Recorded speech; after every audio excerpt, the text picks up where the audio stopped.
ఎవరినైనా మన ఇన్స్టాగ్రామ్ కానీ యూట్యూబ్ కానీ చూసి మేము సినిమాలో ఆఫర్ ఇస్తాము, ఫోక్ సాంగ్ లో ఆఫర్ ఇస్తాము, సీరియల్స్ లో ఆఫర్ ఇస్తాము, షార్ట్ ఫిల్మ్స్ లో ఆఫర్ ఇస్తామని చెప్తే నమ్మి ఎగేసుకుంటా నాలాగా మాత్రం రాకండి.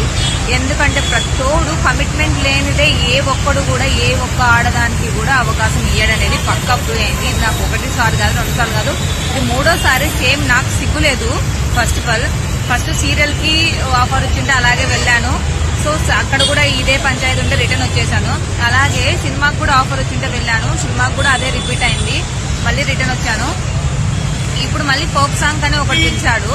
సో సరే కవర్ సాంగ్స్ అన్న చేద్దాము, ఏదో మూవీస్ సీరియల్స్ ఇంట్రెస్ట్ లేదు కదా, కవర్ సాంగ్ అన్న చేద్దామని చెప్పి ఒప్పుకొని చేద్దామని ఇక్కడికి వస్తే వాడు పొద్దు నుంచి కూర్చోబెట్టి యాజ్ యూజువల్ ఒక మగాడు బుద్ధి ఏంటనేది వాడు కూడా చూపించేశాడనమాట. సో ప్రతోడు చూసేది అవకాశాలు ఇస్తారు ఇవ్వరని కాదు, ఖచ్చితంగా అమ్మాయిలకు 110% అవకాశాలు ఉన్నాయి. బట్ ఎలా ఉన్నాయంటే ఒక మగోని పక్కన ఆడది అవకాశాలు ఇచ్చే సిచ్యువేషన్ లో ఉన్నాయి గైస్ ఇక్కడ హైదరాబాద్ లో. దయచేసి ఎవ్వరు గుడ్డిగా నమ్మి రాకండి. నన్ను ఒక తప్పుగా అనుకోండి, మీరు ఏమన్నా అనుకోండి. ప్రతి ఒక్క అమ్మాయి సినీ ఫీల్డ్ లో సెటిల్ అయిందంటే ఖచ్చితంగా ఒక సెటిల్ అయ్యాడని నేను పక్కన ఎందుకు నమ్మి చెప్తున్నాను గైస్. ఎందుకంటే ప్రతి ఒక్క ఆడదాన్ని వాడుకోవడానికి చూస్తున్నాడు.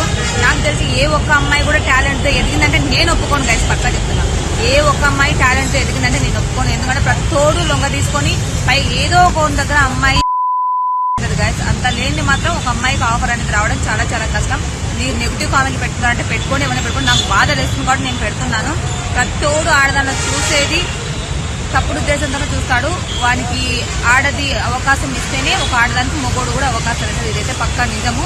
సో నేను ఇప్పుడు మోసపోయాను కాబట్టి, ప్రతోడు అవే అడుగుతున్నాడు కాబట్టి నాకు నచ్చక నేను ఇది కూడా వద్దనుకున్నా. ఇంకా జీవితంలో సినీ ఫీల్డ్ జోలికి అనేది నేను వెళ్ళను. నా ఊర్లో నా ఇంట్లో నా గురించి నేను చేసుకుంటూ నా జాబ్ నేను చూసుకుంటూ ఉండాలని ఫిక్స్ అయిపోయాను. ఇంకా బుద్ధి ఉంటే సినీ ఫీల్డ్కి నేను చచ్చినా పోను గాయస్. ఇదే నేను మీ అందరికి చెప్పాలనుకుంటున్నాను.